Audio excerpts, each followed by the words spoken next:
I'm sharing my PPT, 1 minute. So precision agriculture जो अभी है, so that is why it is important to understand precision agriculture in the current scenario. Agriculture जो एक बहुत ही बड़ी industry है India में, भारत में, अपने देश में, एंड दूसरा इसमें ये है कि ये इंडस्ट्री बढ़ते जा रही है. This industry is like growing like anything, like इसमें अभी और दूसरा इसमें ये कि ऑप्शन नहीं है. तो ये इंडस्ट्री अभी ऐसी रहेगी कि इसको आगे की जो तारीख में इसको बहुत पोटेंशियल रहेगा. It will be very potential sector. Basically agriculture and food industry, उसको हम फूड इंडस्ट्री भी बोलेंगे, क्योंकि agriculture is the backbone of our economy. और जो कुछ भी हमारा पूरा देश में एक्सपोर्ट होता है, या फिर slide show full screen, okay slide show full करता हूं मैं. I will do that, 1 minute, give minute. हाँ, 1 मिनट. सो ये पूरा मैंने एक्चुअली कर दिया. सो देखिए दोस्तों, ये इंपॉर्टेंट है यहाँ समझना कि जो एग्रीकल्चर सेक्टर है, तो ये agriculture sector why it is important. जो आज की तारीख में, अगर 1 minute I will give it. हाँ, तो ये जो सेक्टर है, तो बेसिकली जो आज का एग्रीकल्चर है, ये फ्यूचर स्कोप उसमें क्या रहेगा, एग्रीकल्चर में कौन सी जो चेंजेस है, ये आवश्यक है. क्योंकि देखिए हमारे देश की आबादी अभी we are the number 1 like in the world. पूरा दुनिया में आज की तारीख में we are number 1 in the population of the country. अभी पॉपुलेशन हमारा सबसे बड़ा है. सो एक तो इसमें हमारा चैलेंजेस इवन इंडियन कॉन्टेक्स्ट में भी बहुत इंपॉर्टेंट है कि जैसे हमारी food security again dependent on the agriculture. और दूसरा उसमें ये है कि जो हमारी फूड सिक्योरिटी के अलॉन्ग विथ हमारा जो कुछ भी आज की तारीख में एक्सपोर्ट है, या फिर ऑर्गेनिक फार्मिंग है, ये सब जो चीजें चल रही है, that is wholly dependent on agriculture. तो agriculture is the prime sector, and Indian government को भी बहुत बड़ा इसमें फोकस देना आवश्यक है. So that is why we will understand today what is actually agritech 4.0. हमें पता है कि व्हाट इज इंडस्ट्री 4.0. जो इंडस्ट्री 4.0 क्या होता है, बहुत सारे लोगों को पता होगा, नहीं होगा, आई डोंट नो, बट इंडस्ट्री 4.0 एक ऐसी सेक्टर है जहां अभी जैसे हम बोलते हैं कि इंडस्ट्री 1.0, 2.0, 3.0 और 4.0, अभी ये अलग अलग जो देखिए टेक्नोलॉजी ये हर एरा में बदलती रहती है. जैसे कि आज की तारीख में हमको पता है कि आजकल हम आर्टिफिशियल इंटेलिजेंस, या फिर रोबोटिक्स, या फिर हम जो अलग अलग जो टेक्नोलॉजी आज की तारीख में Web3 है, ये टेक्नोलॉजी में आज की तारीख में हम जी रहे हैं. सो ये टेक्नोलॉजी उस एरा की एक पार्ट एंड पार्टिसिपेट होती है, जिसको हम एक्सक्लूड करना बहुत ही मतलब इम्पॉसिबल होता है. सो वो टेक्नोलॉजी का यूज करके कैसे इंडस्ट्री चेंज हो रही है. लाइक इंडस्ट्री में रोबोटिक्स है, अभी इंडस्ट्री में बहुत सारे चेंजेस आ रहे हैं, बहुत सारे बदलाव आ रहे हैं.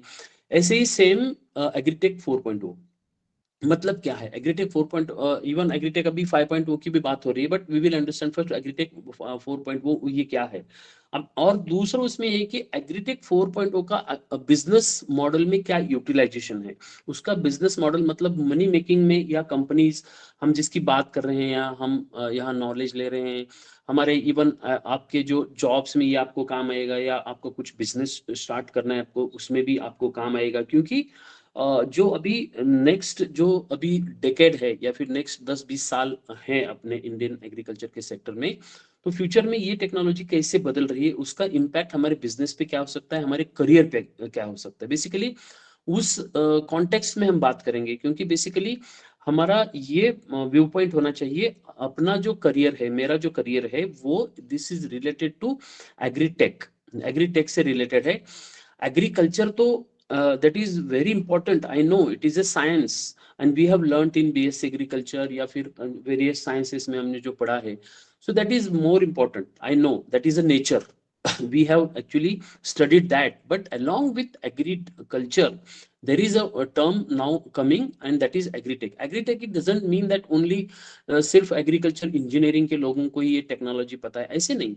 एग्रीकल्चर टेक ये अभी एग्रीकल्चर के लोगों को भी समझना आवश्यक है, क्योंकि ये use of technology to increase the like जो पर एकड़ उसका जो ये है फार्म का अपना एवरेज एकरेज है या फिर उसका यील्ड है, yield maximization using the power of technology, ये उसका बेसिकली बैकग्राउंड है। So we will understand strategies for agriculture 4.0 with respect to precision agriculture. अभी precision agriculture is a part of agriculture, agri 4.0, agritech 4.0 उसका part only precision agriculture है। उसमें जैसे कि हम देखेंगे, of course agri input and outputs उससे related है, but we will understand what is agritech 4.0 and precision agriculture. These two part will be covering today session. So what is in it for you, ये जो session है आज की तारीख में, तो हम समझें कि what is agriculture 4.0, how will the digital agriculture ecosystem, see understand, आपको एक बहुत समझना बड़ी बात है यहाँ की एग्रीकल्चर इकोसिस्टम डिजिटल के युग में, डिजिटाइजेशन के तारीख में ये कैसे बदलाव हो रहे हैं, because we can not exclude digitization, like agriculture को उसको एक्सक्लूड नहीं कर सकते। जैसे अभी जो लोगों को पता होगा, बहुत सारे लोगों को यहाँ कि हमारे गवर्नमेंट ऑफ इंडिया ने we have launched a system called agristack, digital agristack. अभी ये एग्रीस्टैक की सिस्टम क्या है और ये क्यों हो रहा है उसके बारे में मैं आपको बताऊंगा, but this is like government भी बहुत प्रोएक्टिव है इस चीजों में कि एग्रीकल्चर का डिजिटाइजेशन होना चाहिए, हर एक फार्म का डेटा गवर्नमेंट के पास चाहिए, क्योंकि हर एक क्रॉप यहाँ मायने रखता है। जैसे कि आप कुछ भी, you can take any crop, like आप कोई भी जैसे ज्वार बाजरा हो या फिर हॉर्टिकल्चर में जैसे एप्पल हो या फिर ग्रेप्स हो, कोई भी क्रॉप हो, so each and every crop is very important and उसका रिकॉर्ड में होना, लाइक अभी आज की तारीख में होता है कैसे है, जैसे कि मैं एक क्रॉप, मैं फार्मर हूँ, एक गांव में मैं खेती करता हूँ, सो the government of any state or any like government of India is now not knowing what you are growing in your like farm, आपके खेत में आप क्या उगा रहे हैं, गवर्नमेंट को पता नहीं है, राइट। सो ये एक्यूरेट डाटा गवर्नमेंट के पास आज के भी डेट में नहीं है, क्योंकि हर एक डेटा होता है ऐसे कि जैसे कोई वहाँ एग्रीकल्चर का कोई असिस्टेंट है या फिर गवर्नमेंट डिपार्टमेंट का आदमी है आपके गांव में आता है, लेकिन he cannot go to each and every farm and he is collecting the data like आपके गांव में इतने अभी 2000 एकड़ जमीन है and every farmer is growing this thing, इसका डेटा ये एक्यूरेटली हो नहीं पाता। सो व्हाट इज एग्रीकल्चर 4.0, देखिए एग्रीकल्चर 4.0 के बाद में हम देखिए प्रिसिशन एग्रीकल्चर होता है, जो एक्यूरेट एग्रीकल्चर हम जिसको बोलते हैं, एक्यूरेसी हमको चाहिए and that is why it is important to understand agriculture precisely. So what are the business opportunity, अभी प्रिसिशन एग्रीकल्चर हम सीख लेंगे तो उसके बाद अपॉर्चुनिटीज बिजनेस की हमको क्या होगी, and not only for us, it is important for the companies as well. जैसे हम अगर कंपनीज में हमको अलग अलग कंपनी में बिजनेस की हमको अपॉर्चुनिटीज है, जॉब अपॉर्चुनिटी हो, बिजनेस अपॉर्चुनिटी हो, तो वो अलग अलग अपॉर्चुनिटीज हमारे यहाँ आएंगी। तो we need to understand here, हमको आज ये भी समझेंगे हम कि कंपनी जो काम कर रही है, देखिए पहले के जमाने में जैसे 10-20 साल पहले की जो कंपनियां थी, जिसकी बहुत सारी कंपनियां इनपुट की थी एग्रीकल्चर में, fertiliser, pesticide, even drip irrigation या मैकेनाइजेशन, हर एक चीज में जो कंपनियां है आज की तारीख में, जैसे हम इनपुट की कंपनियां बोलते हैं, तो व्हाट इज लाइक डिफरेंस उसमें क्या हो रहा है, हमको क्यों हमको अंडरस्टैंड करना है वो चीजें सारी, क्योंकि हमको हमारा करियर करना है उस चीज में। अगर हम ओल्ड ट्रेडिशनल वे में हम जाएंगे तो we will not be able to like, हमको समझना बहुत डिफिकल्ट होगा, क्योंकि अगर हम पुराने तरीके से बात करेंगे so we will be out of the syllabus, like हम सिलेबस के बाहर जाएंगे। सिलेबस के बाहर का मतलब है कि हम आज की तारीख में भी बहुत सारे कॉलेजेस में जो सिलेबस सिखाया जाता है that is an age old syllabus है। बहुत सारे लोग बहुत पुरानी पुरानी चीजें, ठीक है ना, बेसिक हम समझ लेंगे, एग्रीकल्चर का बेसिक समझने के बाद, but that should be, the knowledge should be relevant to today's technology, आज की तारीख से वो रेलिवेंट होना चाहिए, it should not be like absolute. तो वो मतलब आउट ऑफ सिलेबस मैं इसलिए बोल रहा हूँ कि वो मतलब हमको नहीं पता है, ऐसे नहीं होना चाहिए। So that is why we are understanding here जो basic traditional agriculture and agriculture technology ये क्या होते हैं दोनों। So that is where precision agriculture comes. So agriculture 4.0 क्या है? Autonomous farming through efficient integration of physical and digital technologies, जिसको हम एग्रीकल्चर 4.0 एक्चुअली ये you can call this an definition of agri 4.0। Autonomous farming, autonomous मतलब खुद ही ये पूरा automatically हो जाएगा फार्मिंग कुछ दिनों में। देखिए I am not talking here about जैसे कि यूएस में होता है, जैसे कि यूरोप में या फिर ऑस्ट्रेलिया में, जो बाहर की कंट्रीज का agriculture is a very different agriculture with compare to Indian agriculture. Because क्या है ना कि इंडियन एग्रीकल्चर में ये अलग अलग चैलेंजेस है, क्योंकि यहाँ फ्रेगमेंटेड हमारी जो लैंड होल्डिंग है तो फ्रेगमेंटेड है, छोटी छोटी है। सो अगर अमेरिका में या फिर हम इसमें जाएंगे ऑस्ट्रेलिया में, तो there you will be finding like huge and huge, like एक एक आदमी को 500 एकड़, एक आदमी को 1000 एकड़। ऑस्ट्रेलिया में तो एक आदमी को 5000 एकड़ ऐसी जमीनें हैं।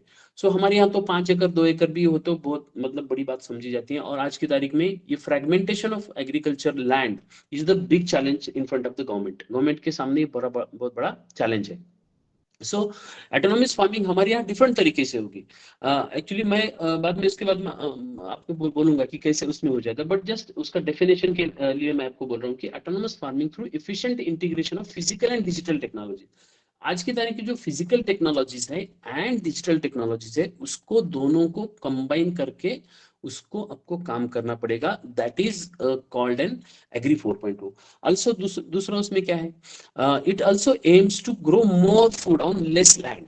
देखिए मैं जैसे रेगुलर एक बात बताता हूँ, आज के भी डेट में अगर हमने देखा कि पर एकड़ का हमारा कोई भी यील्ड हो, कोई भी क्रॉप ले लो आप, शुगर केन ले लो या फिर कोई भी इवन आप हॉर्टिकल्चर क्रॉप्स ले लो, उसमें हमारा अगर compare to all other countries in the world अगर हमने देखा तो अगेन वी आर अगर एवरेज उसमें हमारा कम है। जैसे फॉर एग्जांपल शुगर केन का एवरेज इंडियन का पर एकड़ का अगर क्रॉप का यील्ड है शुगर केन का, वो एवरेज 30 to 40 मेट्रिक टन पर एकड़ है, 30 to 40। बट अगर हमने ब्राजील में देखा, Brazil is the number one like grower of Indian, like जो हमारा शुगर केन है उसका एक बहुत बड़ा ग्रोअर है वर्ल्ड में सबसे बड़ा। तो अगर उसका कंपैरिजन अगर हमने किया, सो व्हाट इज हैपनिंग, अगर उसमें किया तो उसमें अप्रोक्सीमेट उसका 200 to 250 मतलब मेट्रिक टन पर एकड़ उसका ये है, क्या बोलते हैं उसको, उसका एवरेज यील्ड है अभी ये जो आप देख रहे हैं। सो जैसे एग्रीकल्चर 4.0 का दूसरा उसमें एक कैरेक्टरिस्टिक ये भी है, it also aims to grow more food. जैसे ज्यादा हमको अभी पर एकड़ में फूड चाहिए, जैसे हमने शुरू में डिस्कशन किया कि we are the largest like population in the world, सबसे बड़ी कंट्री हो गई है पॉपुलेशन का, तो हमको फूड सिक्योरिटी होना बहुत आवश्यक है। So that is why we must use the agriculture technology. अगर एग्री टेक का यूज नहीं करेंगे, सो लाइक अगर प्रिसिशन एग्रीकल्चर यूज नहीं करेंगे, सो अगेन उसमें ये चैलेंज आ सकता है कि हम उसमें पीछे रह सकते हैं। जो प्रोडक्टिविटी है पर एकड़ उसमें हम again we are lacking there. So technology driven agriculture with productivity growth and sustainability. जैसे सस्टेनेबल एग्रीकल्चर सभी लोगों को पता है कि जैसे we are like following the nature's laws. जैसे कोई भी अगर चीज हो तो according to nature's law and technology का, वो दोनों का इंटीग्रेशन करके हमको यूटिलाइजेशन करना है, उसको टेक्नोलॉजी ड्रिवन एग्रीकल्चर हम बोलेंगे। सो दिस इज एग्रीकल्चर 4.0 के कुछ यहाँ मैंने कैरेक्टरिस्टिक आपको दिए हैं। जैसे कि it is a fourth wave of, जैसे कि इंडस्ट्रियल रिवोल्यूशन है, जैसे ऐसे ही वो एग्रीटेक का एग्रीकल्चर का fourth revolution we can call it. So ये उसमें है। नेक्स्ट उसमें एग्रीकल्चर 4.0 का ये है कि it is a silent revolution that will ensure the Indian farmers are empowered through trust technology and transparency. Basically देखिए साइलेंट रिवोल्यूशन इसलिए हम बोल रहे हैं क्योंकि आज की तारीख में इतने सारे सारे इंस्टीट्यूशंस हैं या फिर स्टार्टअप्स आ गई हैं, या हर एक को अभी यहाँ एग्रीकल्चर में प्रोडक्शन बढ़ाना बहुत ही इंपॉर्टेंट लगता है। And everybody is using for their own productivity growth. उनका प्रोडक्टिविटी ज़्यादा होना, उनको ज़्यादा इनकम मिलना, समझो फार्मर्स को ज़्यादा इनकम भी चाहिए, स्टार्टअप्स को भी उनका टेक्नोलॉजी जाना चाहिए ग्राउंड लेवल तक। एंड दूसरा उसमें है कि जैसे कि डिजिटाइजेशन आज हर एक गांव में पहुंच गया है, मोबाइल स्मार्टफोन हर एक गांव में हो गए हैं। जैसे कि use of apps like application जिसको बोलते हैं, जैसे अलग अलग ऐप कंपनियां डेवलप करती हैं, तो उनके यूज करके you can just have an good like relationship with companies. Companies के साथ अच्छी रिलेशनशिप हो तो आप वो टेक्नोलॉजी यूज कर सकते हैं आपके मतलब खेत को या फिर आपके जो क्रॉप है उसको प्रोडक्शन अच्छा लाने के लिए। सो ये साइलेंट रिवोल्यूशन इसलिए हम बोलते हैं कि इसको हम जैसे इंटरनेट का यूज करके ये पूरा गांव गांव में धीरे धीरे धीरे स्प्रेड हो रहा है। बिकॉज दूसरा उसमें है कि जैसे मैंने आपको बोला कि हम इसको डायरेक्टली कॉपी पेस्ट नहीं कर सकते, जैसे यूएस में एक चीज हम कर रहे हैं, so we can not just take from there any technology and paste in the like Indian market. या फिर कोई टेक्नोलॉजी कोई कंपनी बाहर के देश में ऑस्ट्रेलिया में कर रही है, यूरोप में कर रही है, वो डायरेक्टली समझो जापान में कर रहे थे। जापान में पूरा टेक्नोलॉजी जो है वहाँ सिर्फ ज्यादा मैक्सिमम क्या होता है, राइस ग्रो होता है। सो इवन वहाँ छोटे छोटे फार्म्स है, वहाँ पानी की ज्यादा मात्रा होती है। सो ये हर एक टेक्नोलॉजी यहाँ हमको फिल्टर करके लानी पड़ती है। We cannot copy paste anything from like US market, और कहीं भी टेक्नोलॉजी हो सकती है। सी जैसे कि ये यहाँ आईओटी है, इंटरनेट ऑफ थिंग्स है, या फिर एआई है, ये तो बाहर की टेक्नोलॉजी है, बट उसका कस्टमाइजेशन करना पड़ेगा। इंडियन एग्रीकल्चर में जो स्टार्टअप आ रही हैं, also they are facing the same problem. उनको भी यही इश्यू आ रहा है कि भाई इंडियन एग्रीकल्चर को हम टेक्नोलॉजी तो दे सकते हैं, but we cannot just copy paste the model here. जैसे कि ओला उबर करता है, ओला ने क्या किया, उबर ने क्या किया, आपको पता है, जैसे कि वहां से डायरेक्टली वो टेक्नोलॉजी यहाँ यूज करके वो स्टार्ट कर दिया, उन्होंने कुछ सिटीज में स्टार्ट किया, राइट। ऐसे हम we can not copy in the agriculture sector, because agriculture sector के इंडियन कॉन्टेक्स्ट में बहुत सारे अलग अलग इश्यूज हैं, उनके प्रॉब्लम अलग है। So we have to address those problem in a different way. Technology में भी द सेम, लाइक एआई हो सकता है, इंटरनेट ऑफ थिंग्स हो सकता है, ये टेक्नोलॉजी तो सेम हो सकती है, but we can not like copy paste, वो हम कॉपी पेस्ट इसको डायरेक्टली नहीं कर सकते। So that is why Indian agriculture is exciting cusp where traditional farms methods are being remodeled in an affordable yet scalable manner through technology। देखिए ये बहुत आवश्यक है, क्योंकि रीमॉडलिंग करना, फार्मिंग मेथड का ट्रेडिशनल के साथ टेक्नोलॉजी का यूज करके रीमॉडलिंग करना in a manner which is a scalable, like वो स्केलेबल मॉडल होना चाहिए, स्केलेबल मैनर होना चाहिए। स्केलेबल का मतलब ग्रोथ, वो कनेक्टिंग कनेक्टिंग चाहिए पूरा जो मतलब टेक्नोलॉजी आ रही है, या फिर हमारा जो फार्मर है वो अभी यहाँ कुछ ग्रो कर रहा है, तो आज की तारीख में उसका क्या रेट चल रहा है, इसका अपडेट होना ये बहुत आज की तारीख में आवश्यक है। तो ये सारा जो एग्री 4.0 के कुछ फीचर्स मैंने बताए, जैसे कि फीचर्स में ओपन सोर्स सॉफ्टवेयर है। जैसे आज तक जो कुछ भी सॉफ्टवेयर है क्लोज सोर्स थे, मतलब कुछ ही जो टेक्नोलॉजी थी कुछ कंपनियों के पास ही ओनली लिमिटेड थी। जैसे कि कुछ जैसे कि एक एग्जांपल के तौर पर कोई भी कंपनी हो, तो उसके पास समझो कोई डेटा है।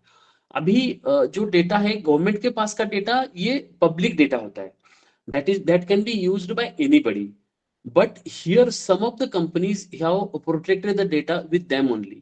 उनके पास ही वो डेटा सिर्फ सीमित है, अनलिमिटेड है। जैसे कि अगर कोई भी कंपनी यहाँ स्टार्टअप कोई भी ले लो आप, तो वो क्या कंपनी काम करती है कि चलो हमारे पास 40,000 40,000 लोगों का फार्मर का डेटा है बोलती है, and that is only important for them. उनके लिए बहुत इंपॉर्टेंट वही चीज है, बाकी की चीज उनके लिए इंपॉर्टेंट नहीं, क्योंकि उनके ही ऊपर उनके कस्टमर है, उनको सर्विस देना और वहां से पैसे लेना, और वो बिजनेस मॉडल उनका है। बट अभी की तारीख में आगे क्या होने वाला है कुछ दिन में, तो ओपन सोर्स भी सॉफ्टवेयर हो सकता है, कि बहुत सारा डेटा पब्लिक भी हो सकता है। Why public? Because anybody can use it and make use for the farmer purpose. बहुत सारे लोगों को यूज करने के लिए, एंड उसका बेनिफिट जो अपना किसान है उनको जाना चाहिए, वहां तक जाना चाहिए। उसके लिए that data is called open source software, open source data होगा, राइट। उसमें दूसरा है कि थर्ड पार्टी प्लेटफॉर्म भी हो सकता है, इनोवेशन भी हो सकता है, एंड अफोर्डेबल फार्मिंग भी। सबसे इंपॉर्टेंट उसमें ये है कि affordable farming is very very again the important thing to understand, क्योंकि देखिए अफोर्डेबल होना ये तो मस्ट है आज की तारीख में, क्योंकि अफोर्डेबिलिटी फार्मिंग जैसे हम बोलते हैं, टेक्नोलॉजी तो बहुत आ रही है, technology are there, so many technologies coming in the Indian agriculture, but is it applicable? वो एप्लीकेबल हो सकता है क्या? जो इंडियन जो फार्मर्स है, छोटे छोटे हमारे किसान भाई है, छोटे 1 एकड़ का, 2 एकड़ का, 2.5 एकड़ का जो अपना किसान है, उसको उसका फायदा होगा क्या? And that is more important because 80% of the like businesses में, 80% बिजनेसेस में अभी वो चैलेंज है। 80% ऑफ बिजनेस में क्या है कि बहुत सारा जो मतलब 80% of the like companies are dependent on the smallholder farming. बहुत बड़े फार्मर हमारे यहाँ कम है। सो अफोर्डेबल फार्मिंग ये है। उसके बाद में अभी देखिए, ये कॉन्टेक्स्ट यहाँ इसलिए इंपॉर्टेंट है, productivity is a crucial to meet growing population demand, ये तो हमने समझ लिया। टोटल फैक्टर प्रोडक्टिविटी, उसको टीएफपी बोलते हैं। So again this is important factor है, ये थोड़ा सा टेक्निकल में नहीं जाऊंगा इसमें। So future ready agritech, since अभी देखिए कोविड के बाद में जैसे हमको रशिया यूक्रेन कॉन्फ्लिक्ट आ गया, उसके बाद में ग्लोबली बहुत सारी सिचुएशन हमारी समझ में आई, और उसके बाद में हमको पता चला कि जो कुछ भी इंडियन गवर्नमेंट या फिर इंडियन स्टार्टअप इकोसिस्टम कर रही है, तो ये बहुत जरूरी है।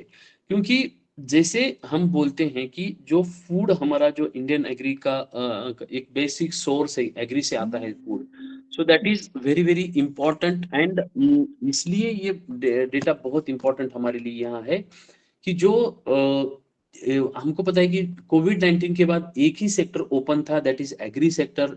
सभी चीजें दुकानें बंद थी, but agri was open.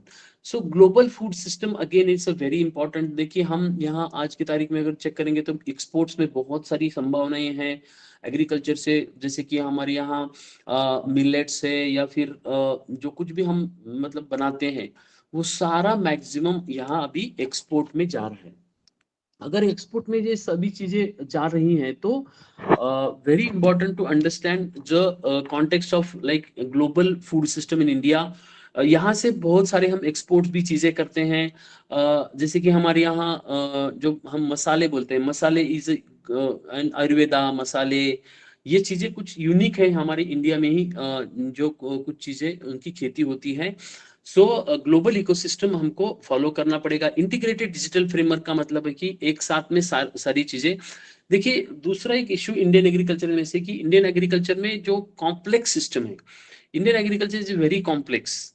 Because उसमें क्या होता है कि बहुत सारे डिपार्टमेंट्स यहाँ है। जैसे मेट्रोलॉजिकल डिपार्टमेंट अलग है, इरिगेशन डिपार्टमेंट अलग है, कोई अगर एक्सपोर्ट में करना चाहते हैं उसके लिए फिर कॉमर्स डिपार्टमेंट है, फिर एग्रीकल्चर के लिए फिर सेंट्रल गवर्नमेंट क्या करता है, सेंट्रल गवर्नमेंट सिर्फ डिसीजन पॉलिसी करता है, और उसका इम्प्लीमेंटिंग एजेंसी स्टेट गवर्नमेंट होता है। और अभी गवर्नमेंट समझो अलग अलग गवर्नमेंट है, सेंट्रल में कोई पार्टी का गवर्नमेंट है, स्टेट में कोई अलग पार्टी का गवर्नमेंट है, तो again there is a conflict, फिर उसका इंटरेस्ट अलग होता है।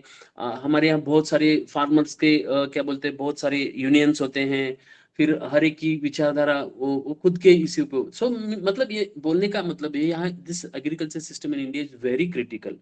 मतलब वो तो फ्रैगमेंटेड तो है ही, but along with that it is again a very critical, because of like system of governance. Governance का जो सिस्टम है हमारे यहाँ, जो बहुत सालों से चलते आ रहे हैं, मतलब सिंस द लाइक इंडिपेंडेंस, वो उसमें कुछ भी बदलाव नहीं है। अगर हम कुछ बदलाव करने जाते हैं तो मतलब उसमें बहुत सारा उसमें रेजिस्टेंस होता है। आपने मतलब आपको सबको पता है। सो इसमें होता है कि ये कॉम्प्लेक्स सिस्टम है, and nobody wants to go into the like nitty gritties in that. बहुत सारे लोग फिर अलग अलग चीजों के काम, कंपनियां उनके पर्पज के लिए काम करती है, गवर्नमेंट उनकी पर्पज के लिए काम करती है। So it is again fragmented thing. So ये हमको समझना यहाँ है। Helping farmers do more with less, हमको कम जैसे हमारे यहाँ रिसोर्सेस है, जैसे कि लैंड बहुत कम है, या फिर हमारे यहाँ एरेबल लैंड बहुत है, पानी की हमारे यहाँ बहुत चैलेंजेस है, हर फार्म को पानी पहुंचना बहुत इम्पॉसिबल सी चीजें होती रहती है। सो उसमें ये चीजें बहुत ही इंपॉर्टेंट। देखिए कुछ क्वेश्चंस हो गए थे, we will I will address the questions at the last of the session, because मैं I will give enough time to ask the questions. First let me finish the like my PPT, and I will give the chance to ask the questions about anything. So please wait for this. So my request please.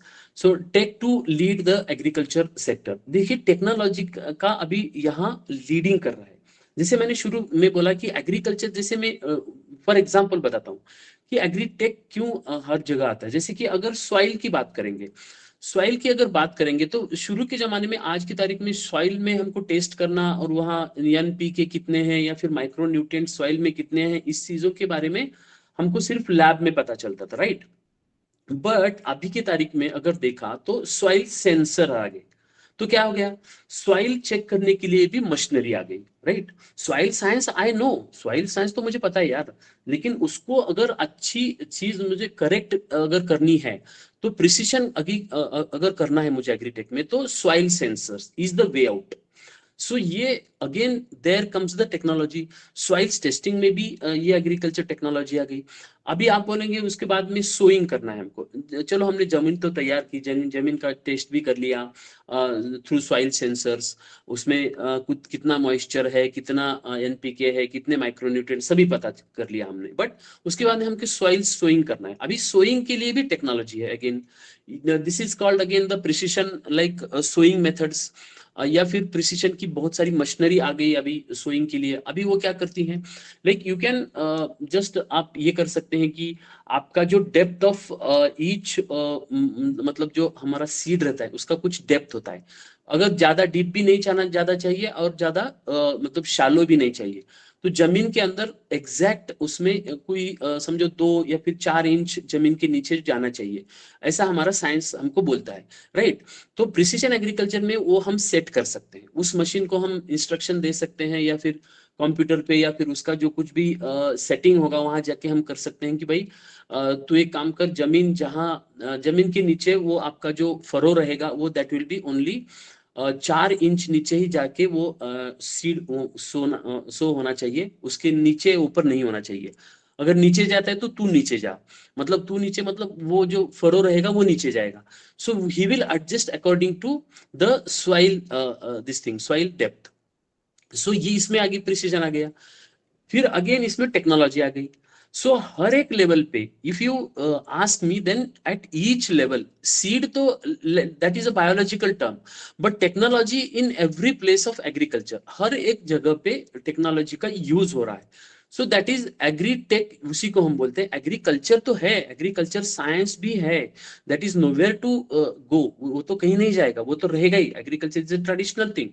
But उसके साथ में technology का utilisation हमारे agriculture में हम use कर रहे हैं for the purpose of like growing our food. हमारा ज्यादा पर एकड़ हमारा जो क्रॉप है उसका ग्रोथ होना चाहिए, पर यील्ड हमारा ज्यादा चाहिए, क्योंकि हमको फूड सिस्टम हमारा अच्छा करना है, पॉपुलेशन को फीड करना है. That is why use of technology in agriculture in every sector. You may be a BSc agriculture student, you may be a food science, you may be a some other horticulture like a graduate or anything, but you may be an entomologist and PhD in entomology. No matter what like study you are doing, आप क्या study कर रहे हैं, PhD भी entomology हो सकते हैं. But understanding agritech is important for each and every agriculture student in the current era. आज की तारीख में ये समझना सभी के लिए आवश्यक है, क्योंकि हर एक, जैसे कि एंटोमोलॉजी का जो स्टूडेंट है वो क्या करता है समझो, वो तो बेसिकली जो कीड़े मकोड़े आते हैं क्रॉप पे, या फिर जो उसके उसमें पेस्ट कंट्रोल के बारे में वो सारी चीजें की स्टडी करता होगा. सो दैट इज फाइन, वो तो बहुत अच्छी बात है सर, बहुत अच्छा कर रहे हैं आप. बट अगर उसका अभी समझो पूरा टेक्नोलॉजी में उसका कन्वर्जन हो गया है. कैसे, जैसे कि हम लीफ को हम अगर कोई भी स्कैनर के थ्रू हम स्कैन कर रहे हैं, या फिर हम उसकी फोटो ले रहे हैं समझो थ्रू लाइक रिमोट सेंसिंग हो, या फिर थ्रू समझो ड्रोन हो. ड्रोन के थ्रू पूरा हमने क्रॉप का फोटो लिया और समझा कि आज के तारीख में उस क्रॉप को अगर वो पीला पड़ रहा है, थोड़ा सा फिर ऑरेंज हो रहा है, या फिर उसका जो चेंजेस हो रही है वो क्रॉप पे, तो वो क्या चेंजेस हो रहे हैं ये उस फोटो के ऊपर हमको पता चलेगा. वो फोटो लेने के बाद the remote sensing thing will decide उसमें क्या रोग आ रहा है, या फिर उसको न्यूट्रिएंट डेफिशिएंसी है, या फिर क्या है. So that is where technology comes in the play. वो वहां रोल प्ले करेगी उसका, टेक्नोलॉजी वहां एंटोमोलॉजिस्ट को भी मदद करेगी, technology will help that also, that scientist also, because ये क्या है, ये अगेन ये आर्टिफिशियल इंटेलिजेंस है। जैसे कि agriculture intelligence and artificial intelligence should go with hand in hand, ये दोनों साथ में जाना चाहिए। एआई जैसे आर्टिफिशियल इंटेलिजेंस बोलते हैं, जैसे एग्रीकल्चर इंटेलिजेंस भी हम उसको बोल सकते हैं। सो ये दोनों अगर साथ में आते हैं, that will create an magic in agriculture sector, that will create an magic. Because क्या है ना, हम उसमें फाइट नहीं करनी चाहिए, नहीं मैं तो टेक्नोलॉजी का स्टूडेंट हूँ, मैं तो एग्रीकल्चर का हूँ, मैं तो एंटोमोलॉजी जानता हूँ, मैं तो टेक्नोलॉजी नहीं जानता हूँ, that is nothing to do with that. Because देखिए ये तो होने वाला है, यू एक्सेप्ट इट और you avoid it. Avoiding will be like more painful to you, because technology तो बदलती है, टेक्नोलॉजी बदलने वाली है। So if you are accepting that is not, that is your problem. So need to understand here, like smart farming and beyond is the future. Because the data centric approach can also reap benefits for farmers and agri solutions company. क्योंकि data centric solutions का मतलब ये है कि आज की तारीख में हमको जो कुछ भी डेटा हमारा आ रहा है उसके चलते हमको ध्यान देके हमको काम करना है, instead of working on different aspects. I think somebody has unmuted, so usko बोलिए please. Voice is coming from where and who? Swapnil, please keep your mic. So instead of working on different aspects of agriculture in isolation, देखिए मैंने जैसे बोला कि in isolation एक चीज ऐसे अलग आप नहीं कर सकते, you cannot work in isolation। जैसे मैं खुद अकेला ही काम कर रहा हूँ ऐसे नहीं काम करा। It is now required to push all studies relating to agriculture to consider the entire value chain। पूरा वैल्यू चेन अगर उसमें हम कंसिडर करते हैं तो ही उसमें एक अच्छा रिजल्ट आ सकता है। जैसे मैंने शुरू में इकोसिस्टम बोला, एग्रीकल्चर टेक्नोलॉजी इकोसिस्टम। इकोसिस्टम का मतलब आप जानते हैं, इकोसिस्टम मतलब the whole things which are related to agriculture and food system and government and private and everything. So everybody should come into the ecosystem for the sake of the Indian agriculture and for the sake of the food system of India. So ये उसमें एक value chain की तरह हमको सभी को साथ आके काम करना है। So हर एक का रोल में भी different, but the ecosystem is working with and you cannot say that I am working in isolation. So ये स्मार्ट फार्मिंग एंड बियॉन्ड का ये बेनिफिट है। सो बेनिफिटिंग जो स्मॉल फार्मर है, देखिए ये जैसे मैंने शुरू में भी बोला कि small holder farming in India can benefit significantly. जैसे मैंने बोला कि एआई मॉडल्स का यूज करके आज की तारीख में बहुत सारे मॉडल्स यहाँ यूज कर सकते हैं हम, क्योंकि increase the income and optimise the cost. Optimise cost का मतलब है, देखिए हम हमारा चैलेंज वही है आज की तारीख में, जो कॉस्ट ऑफ इनपुट है, इनपुट कॉस्ट बहुत सारे हमारे किसान भाई का बढ़ते जा रहा है। तो टेक्नोलॉजी का यूज करके उसको हमको लोअर करना है, वो कॉस्ट हमको लो करना है। एंड दूसरा उसमें है कि उसमें हमको इनकम बढ़ाना है। तो उससे हो जाए क्या हो जाएगा, फार्मर का इनकम भी बढ़ जाएगा और फार्मर का यील्ड भी बढ़ जाएगा एंड अल्टीमेटली देश का भी जो पूरा पर एकरेज यील्ड है वो भी बढ़ जाएगा। एंड फूड सिस्टम हमको फूड सफिशिएंट हम होंगे पूरा देश के लिए। सो इसमें ये टेक्नोलॉजी का यूज करके बेसिकली चैलेंज हमको ये है कि input cost and D risking farming through timely data intervention. जैसे कि हमको अगर फॉर एग्जांपल हमने जैसे कि हमने बोल दिया कि एक समझो 4 दिन के बाद बहुत बड़ी बारिश होने वाली है, बट दिस बारिश जो है ये मतलब नॉन सीजनल है। अभी समझो अभी हमारा क्या चल रहा है, विंटर चल रहा है, विंटर के सेशन में तो बारिश नहीं होनी चाहिए, बट एक्सपेक्टेड है क्योंकि वेदर कंडीशंस ऐसी है। तो उसके 4 दिन पहले हमको इन्फॉर्म कर दिया, हर फार्मर के यहाँ एसएमएस गया, व्हाट्सएप गया कि भाई 4 दिन के बाद ये ऐसे ऐसे होने वाला है। सो आपका जो कुछ क्रॉप आप वहाँ है, जो समझो अभी ग्रेप्स कर रहे हैं या फिर कोई भी क्रॉप्स आप कर रहे हैं, तो उसको आप समझो उसको ढकना है या फिर कुछ जो चीजें करनी है, या आप केयरफुल रहो। ऐसे अगर इन्फॉर्म किया 4 दिन पहले ही, और उनको 4 दिन पहले ही पता चला, तो ही the farmer will understand the importance of that thing. उसको पता चलेगा कि ये हमको करना चाहिए, 4 दिन के बाद बारिश आने वाली है या फिर बहुत बड़ा तूफान आने वाला है, तो हमको उसके अकॉर्डिंग हमको प्लान करना है। तो ये एक्चुअली टेक्नोलॉजी का यूटिलाइजेशन प्रैक्टिकल में हो सकता है, राइट। तो ये बेसिकली होना चाहिए एंड कॉस्ट ऑफ लाइक उसका यूटिलाइजेशन उसमें कम होना चाहिए। तो ये है उसमें। आज की डेट में major challenges Indian agriculture sector में अगर फेस करें तो food sufficiency but nutrition deficiency. मतलब फूड हमारे यहाँ बहुत, अभी जनरल फूड तो है हमारे यहाँ कि फूड की कमी ऐसे नहीं है, क्योंकि जैसे ग्रीन रिवोल्यूशन हमारे यहाँ हो गया, तो उसके बाद में हमारे यहाँ फूड तो बहुत अवेलेबल, लेकिन न्यूट्रिशन डिफिशिएंसी मतलब ये है कि जैसे हम भी देखिए, आप को पता चलेगा कि जैसे हम बोलते हैं कि जैसे हमारे यहाँ कोई भी जैसे बोलते हैं, sorry for this, nutrition deficiency हमारी बहुत यहाँ है। तो ये न्यूट्रिशन डिफिशियंसी अभी एक चैलेंज है, जैसे कि आयरन कम है मेरे फूड में, जैसे कि मेरे यहाँ कोई भी जो न्यूट्रिशन है वो हमारे कम है। So again it is important to understand that deficiency in nutrition is a challenge. So high input of edible oil and oil seeds. आज की तारीख में अगर देखा तो हमने हमारे यहाँ ऑयल सीड और जो इम्पोर्ट है एडिबल ऑयल का, वो बहुत ज्यादा है, क्योंकि हम सारी चीजें जो इंपोर्ट करते हैं वो जैसे बोलते हैं कि पाम ऑयल इंपोर्ट करते हैं। अभी हमको पता है कि हमारे देश में पाम ऑयल तो ज्यादा नहीं है, हमारे देश में क्या बनता है, तो जैसे ग्राउंड नट है, मूंगफली है, या फिर हमारे यहाँ क्या खाते हैं हम ऑयल में, समझो सनफ्लावर खाते हैं, या फिर सोयाबीन का ऑयल खाते हैं, या फिर कोई भी जैसे एडिबल ऑयल बहुत सारे सारे अलग अलग है, बट पाम ऑयल हमारे यहाँ नहीं बनता, बट पाम ऑयल इंपोर्ट होता है। सो अभी ये क्यों चैलेंज आ गया, क्योंकि हमने हमारा जो ऑयल सीड का जो प्रोडक्शन है, या फिर उसका जो सीड ये है वो हमने कम कर दिया, उसके ऊपर हमारा फोकस हमने हटा दिया। हमने लोगों को अवेयर नहीं किया है कि हमारे यहाँ ऑयल सीड उगाना जरूरी है, उसको समझो प्राइस भी नहीं दिया। सो इनकी वजह से क्या हो गया, हमारे यहाँ इम्बैलेंस हो गया। ये दूसरा चैलेंज है। तीसरा ईल्ड जो है, जैसे मैंने शुरू में भी कहा, जैसे अगर शुगर केन का 30 मेट्रिक टन हमारा एवरेज है, बट बाहर के देशों में 250 टू 40 मेट्रिक टन पर एकड़ का उसका एवरेज है। तो कितना बड़ा गैप, 30 कहाँ और 230 कहाँ। सो इतना बड़ा गैप यहाँ एक्चुअली है आज की तारीख में। सो ये ईल्ड हमको ग्रो करना है। सॉइल का कंडीशन बहुत खराब हो गया है, वाटर स्ट्रेस है।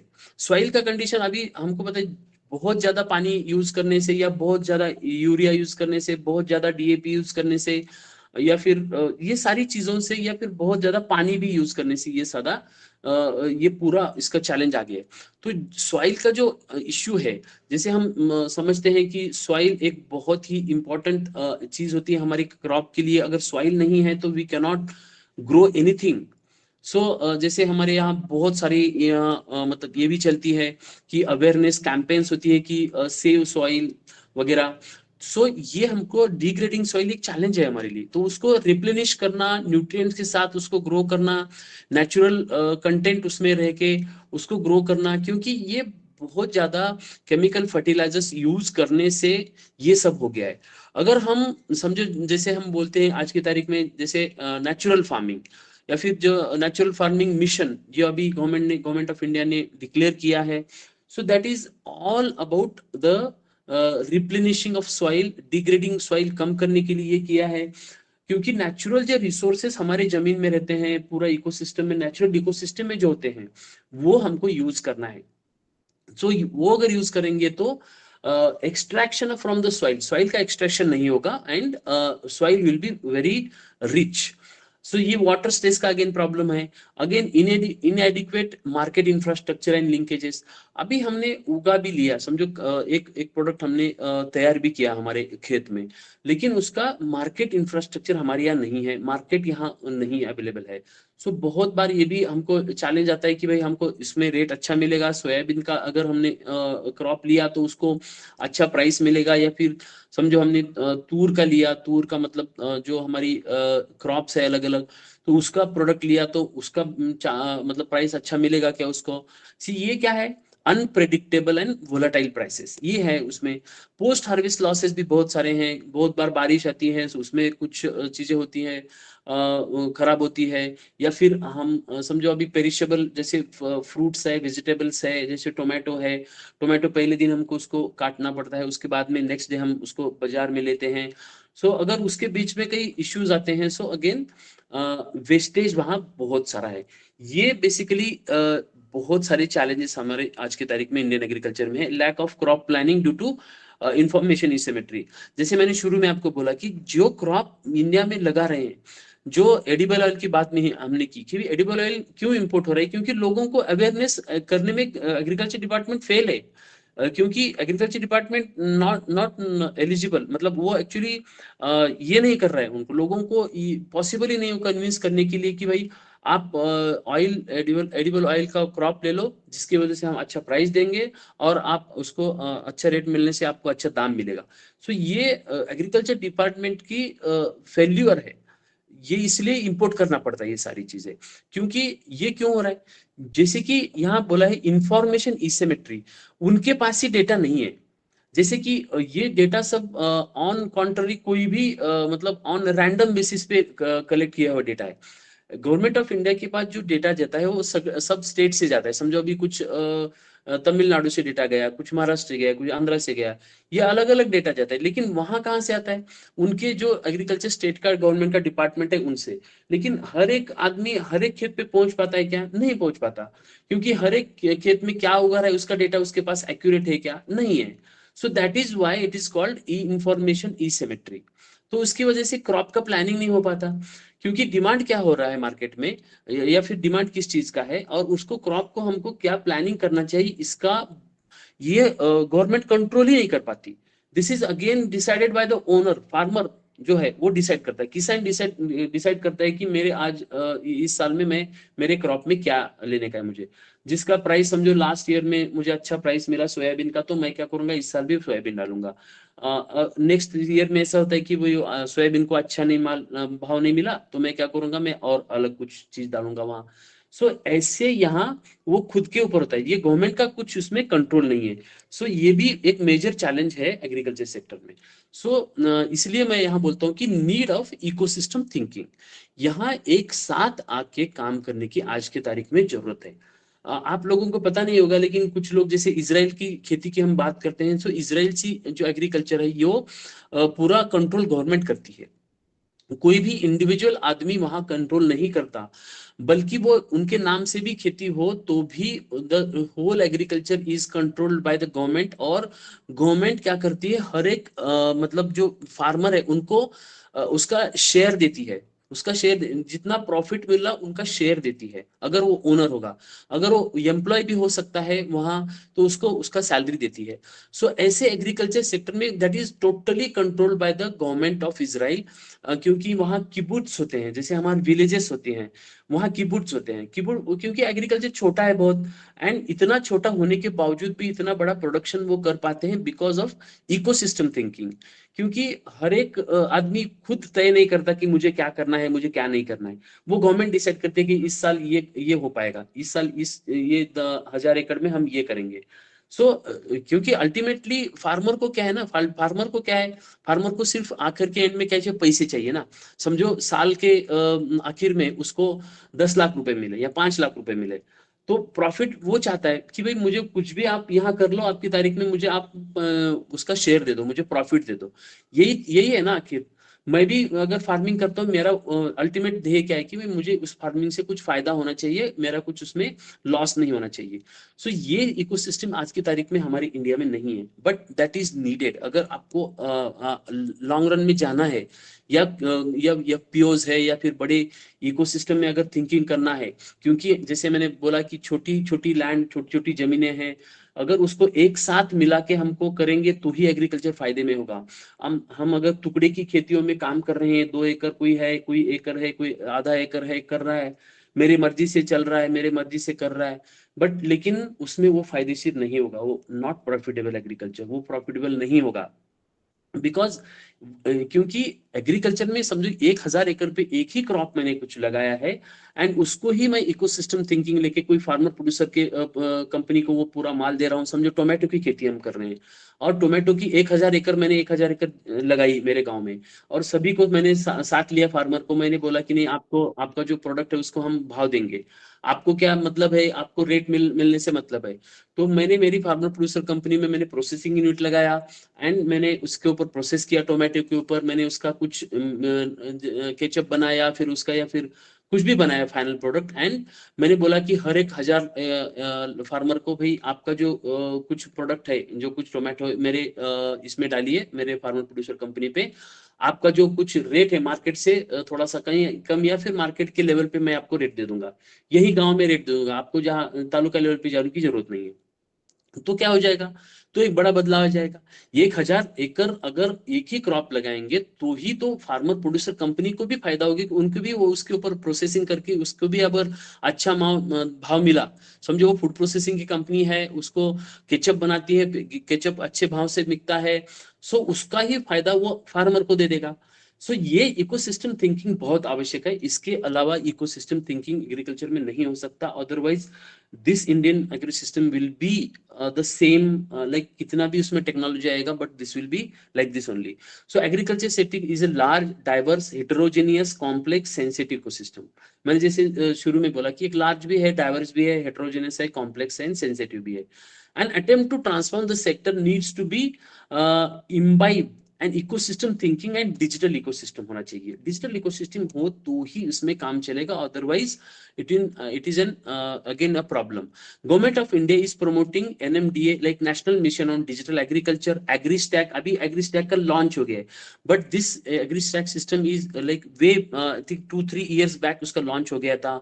जैसे आइडिया नाम की एक मतलब ये थी क्या बोलते हैं उसको कि एक 3-4 लोगों की कमेटी गवर्नमेंट ऑफ इंडिया ने बनाई थी, उसमें आईएएस ऑफिसर्स थे बहुत सारे। जैसे कि आइडिया का मतलब है Indian digital ecosystem for agriculture. ये 3 साल पहले ये लॉन्च किया था, ये एक्चुअली इनिशिएटिव गवर्नमेंट ने, एंड ये कमेटी थी, वो कमेटी ने एक्चुअली एग्री स्टैक एंड ये national mission on digital agriculture, ये प्रिसीजन एग्रीकल्चर, ये सारे के बारे में इकोसिस्टम थिंकिंग ये ऑलरेडी गवर्नमेंट के लेवल पे शुरू है, ये 3-4 साल से शुरू है। सो ये सिस्टम है ना, this is an very crucial system in India. So again there are so many policies government की होती हैं, that is also again very different. ये यहाँ आपके स्क्रीन पे देखो, digital agriculture ecosystem stakeholders की अगर आपने बात की तो यहाँ वे मोर स्टेक होल्डर्स है, अलग अलग सेक्टर के जो मतलब स्टेक होल्डर्स इंडियन एग्रीकल्चर में है, हर एक का कोई यहाँ कोई इंटरेस्ट है। जैसे मैंने जैसे शुरू में भी बताया का ई नाम एक अलग है, एग्री डेटा इकोसिस्टम है, जैसे कि हमारे यहाँ सप्लाई चेन है, स्मार्ट फार्मिंग है, इंश्योरेंस है, क्रेडिट है, इनपुट इंडस्ट्री है, कोऑपरेटिव्स है, सॉइल हेल्थ है, स्टेट एग्रीकल्चर स्कीम्स है, कितने सारी सिस्टम है देखो ना, बहुत सारा अलग अलग एक इकोसिस्टम यहाँ है। But Indian government is trying to do in one thing like digital agri ecosystem, वो हर एक सिस्टम को एक मतलब छत्र पे, एक छत्र के नीचे लाना चाहता है। पब्लिक सेक्टर अलग है, प्राइवेट सेक्टर अलग है, प्राइवेट सेक्टर कंपनियां क्या कर रही हैं वो गवर्नमेंट को बहुत बार पता नहीं होता, but they are trying to come with each other, एक दूसरे के साथ। जैसे गवर्नमेंट क्या कर रही है उसका स्टार्टअप को पता चलना बहुत आवश्यक है, स्टार्टअप क्या कर रही है गवर्नमेंट को पता चलना बहुत आवश्यक है, क्योंकि ये एक दूसरे को एज एन मतलब सपोर्ट सिस्टम काम करती है। They are not like competitors, but government भी बोलती है कि ठीक है आपको डिजिटल डेटा अगर चाहिए तो हम आपको सपोर्ट करेंगे, बिकॉज क्योंकि इंडियन डिजिटल जो स्टार्टअप्स है, इंडियन प्रिसिजन एग्रीकल्चर स्टार्टअप्स है, they are like adding value in the government's work, government work के उसमें वैल्यू ऐड कर रहे हैं या फिर फार्मर्स के लेवल पे वैल्यू ऐड कर रहे हैं। So this system should be एक यूनिक सिस्टम, जैसे कि स्टेट लेवल, नेशनल लेवल, ये सारा अगर इकोसिस्टम साथ में आके काम करता है that will be an great system. So इतने सारे यहाँ बहुत सारे लाइक अलग अलग यहाँ 26 अलग अलग जो सेक्टर्स अलग अलग यहाँ काम करते हैं एग्रीकल्चर इकोसिस्टम में। सो गवर्नेंस है, फार्मर है, मार्केट है, ये सारा जो एग्रीटेक इनोवेशन इकोसिस्टम हम जहाँ बोलते हैं, सो इसका इंटीग्रेशन एक साथ में आना आकर काम करना, बल्कि सभी लोग एक ही चीज के लिए काम करते हैं, सभी लोग फार्मर के लिए काम करते हैं, but they are like doing on a different level, उनके उनके लेवल पे हर एक लेवल पे अलग अलग काम करते हैं। बट इंडियन गवर्नमेंट का ये मानना है कि अभी ये साथ में आना चाहिए। सो ये हमने जस्ट पर्सपेक्टिव लिया, उसके बाद में प्रिसीजन एग्रीकल्चर उसमें क्या है और उसका क्या उपयोग है ये हम सीखेंगे। जैसे कि IoT एमएल का मतलब machine learning, internet of thing, satellite imagery, drones, blockchain, big data, ये सारी टेक्नोलॉजी है। ये तो सारी टेक्नोलॉजी हर एक लेवल पे है। ये सारी टेक्नोलॉजी इंडस्ट्री लेवल पे भी है, नॉट ओनली कि इंडियन एग्रीकल्चर में, but this is available in the industry also. ये इंडस्ट्री लेवल पे भी अवेलेबल है। सो ये अगर डेटा इंडस्ट्री लेवल पे अवेलेबल है तो ये डेटा हमको, ये टेक्नोलॉजी हमको एग्रीकल्चर में उसका यूज करना चाहिए। जैसे कि बहुत सारी जो टेक्नोलॉजी है आजकल की तारीख में, अगर आपने पूछा तो मैं आपको बोल सकता हूँ, जैसे कि इन्फोसिस है, या फिर माइक्रोसॉफ्ट है, या फिर ये जो सारी सॉफ्टवेयर की कंपनी है, या फिर एआई की कंपनी है, ये सारी कंपनियां, अभी इवन गूगल है, ये सारी कंपनियां they are working for agriculture. अभी ये बहुत सारे लोगों को पता नहीं है। मैं आपको अगर टाइम मिला तो I will show the that कैसे इन्फोसिस काम कर रही है एग्रीकल्चर के लिए। So I will show you live in the like, उसमें मैं आपको दिखाऊंगा। सो ये आईओटी है, एमएल है, सैटेलाइट इमेजरी है, ड्रोन्स है, ये सारे टेक्नोलॉजीज अभी इंडियन एग्रीकल्चर के लिए काम कर रही है। जैसे कि मार्केट फोरकास्टिंग है, वेदर डेटा है, लैंड प्रिपरेशन है, sowing, planting, intercultivation, crop care, plant nutrition, irrigation, fertigation, crop health, crop protection, crop finance, crop insurance, crop advisory, input supplies, farm machinery, ये सभी के लिए ये सारे सिस्टम यहाँ यूटिलाइज होंगे। हर एक टेक्नोलॉजी शायद हर एक चीज के लिए अलग होगी, but everybody, everything is like interconnected here. हर एक चीज यहाँ इंटरकनेक्टेड है। जैसे एआई है, रोबोटिक्स है, जैसे आज की तारीख में 5G का नेटवर्क हमारे गांव लेवल पे भी अभी कुछ लेवल पे आया है, कुछ लेवल पे अभी नहीं है, बट वो भी एक बहुत इंपॉर्टेंट मतलब फैक्टर है हमारी जो इंडियन जो टेक्नोलॉजी का जो सेक्टर है एग्रीकल्चर में। तो जैसे उसमें पोस्ट हार्वेस्ट या हार्वेस्ट, ये सारी टेक्नोलॉजी उसमें है। वेयर हाउसिंग में अगेन डिजिटल टेक्नोलॉजी काम आती है। फूड प्रोसेसर्स, एपीएमसी, एपीएमसी में क्योंकि जो प्राइस आज की तारीख में कौन से मंडी में क्या रेट चल रहा है, ये हर एक फार्मर को भी उसकी जानकारी होना बहुत इंपॉर्टेंट है। तो ये सारी चीजें आज की तारीख में टेक्नोलॉजी है, और ये हर एक टेक्नोलॉजी यहाँ यूज करना हमारे लिए बहुत आवश्यक आवश्यक है। जैसे मैंने यहाँ बोला कि Microsoft, Infosys, Amazon and other giants are into this revolution now. ये रिवोल्यूशन जो है एग्रीकल्चर का, उसमें आ गए हैं। क्योंकि किसी भी कंट्री में आप जाएंगे तो basic application of technology for the agriculture is the prime importance, because ये system directly related to food system. कोई भी कितना बड़ा आदमी बनेगा या फिर मल्टी बिलियनर बनेगा, बहुत बड़ा कंपनी का मालिक होगा, but he will ultimately eat, what will he eat, he will eat the food from agriculture only. So ये बहुत इंपॉर्टेंट है। इसलिए बहुत बड़ी जायंट्स कंपनियां भी हो ऑन द अर्थ, बहुत बड़े दुनिया में कितनी भी बड़ी कंपनी हो, तो that will again is working for agriculture. So ये क्योंकि उनकी यहाँ टेक्नोलॉजी है, जैसे सैटेलाइट इमेजरी के लिए कंपनियां काम करती है समझो, तो those companies are working for Indian agriculture and the whole world's agriculture. जैसे एआई है, रोबोटिक्स है, ये तो मैंने एक्चुअली डिस्कशन किया। एआई इन एग्रीकल्चर का भी ये क्या है, ये हम देखेंगे। AI integration in the agriculture ecosystem, जैसे कि डेटा इंटीग्रेशन है, यील्ड मॉनिटरिंग एंड एस्टिमेशन है। यील्ड कितना निकलेगा उसका एक एस्टिमेशन हमको चाहिए, क्योंकि शुरू में अगर हमको एस्टिमेट कर सकते हैं तो that is an very good thing. ये यील्ड एस्टिमेशन बोलते हैं। तो ये यील्ड एस्टिमेशन होना बहुत इंपॉर्टेंट है। Farm management and field monitoring, जैसे कि एक छोटा हो बड़ा हो आपका कोई फार्म हो, तो उसका मॉनिटरिंग हम यहाँ बैठ के कर सकते हैं क्या, या फिर कोई आदमी शहर में बैठ के अपनी गांव की खेती संभाल सकता है क्या, like that only now that is the thing. Again live stock जैसे है कि जैसे बहुत सारा हमारा डेयरी सेक्टर है, या फिर लाइव स्टॉक हमारे यहाँ जो इतने सारे लाइव स्टॉक है, जैसे गायें हैं, भैंसे हैं, तो उनका पूरा लाइव स्टॉक का जो मैनेजमेंट है कि भाई उनको कौन सा अभी कोई प्रॉब्लम तो नहीं है, या फिर उनको कोई न्यूट्रिशन डेफिशिएंसी उनके शरीर में नहीं है, इसका भी आजकल कोई सेंसर्स लगा के वो एनिमल को they are tracking their health and they are tracking your nutrition system, क्योंकि वहां से हम दूध लेते हैं, बहुत सारा मिल्क होता है, तो ये हेल्दी भी है क्या वो, ये सारी चीजें अभी एआई यूज कर रहा है, आर्टिफिशियल इंटेलिजेंस उसमें यूज करके वो सारी चीजें कर रहे हैं। सो that is again important. Irrigation monitoring and water management, अभी ये तो पता है जैसे एग्रीकल्चर में ड्रिप इरिगेशन है या फिर स्प्रिंकलर इरिगेशन है, जैसे कि कौन से क्रॉप को कितना पानी चाहिए, एंड वो क्रॉप का पानी की सफिशिएंट होने के बाद वो आपकी मोटर ऑटोमेटिकली बंद हो जाएगी, या फिर जब उसको रिक्वायरमेंट होगी तो ऑटोमेटिकली चालू होगी। सो again it depend upon the like उसमें फील्ड कैपेसिटी जो टर्म होता है, आपको पता है फील्ड कैपेसिटी क्या होता है। सो तो फील्ड कैपेसिटी होने के बाद ये मोटर चालू होगा एंड उसके बाद बंद हो जाएगा। So again that technology is directly related to artificial intelligence. तो वो भी प्रिसीजन एग्रीकल्चर में काम करती है, क्योंकि प्रिसीजन एग्रीकल्चर का मतलब होता है, जैसे मैंने बोला कि एक्यूरेट एग्रीकल्चर। एक्यूरेट जितना उसको पानी लगता है उतना ही देगा, एक्यूरेट उतना जिसको मतलब एनपीके लगता है या फिर उसको माइक्रोन्यूट्रिएंट्स का जरूरत है उतना ही माइक्रोन्यूट्रिएंट उसको देगा, या फिर मतलब थ्रू वाटर होगा या फिर थ्रू स्प्रे होगा। अगेन यूटिलाइजेशन ऑफ जैसे कि drone technology, aerial imaging, drone के थ्रू भी आप स्प्रे कर सकते हैं। अगेन दैट मे बी मतलब न्यूट्रिशन का स्प्रे हो सकता है, बेसिकली बायो पेस्टिसाइड का भी स्प्रे हो सकता है।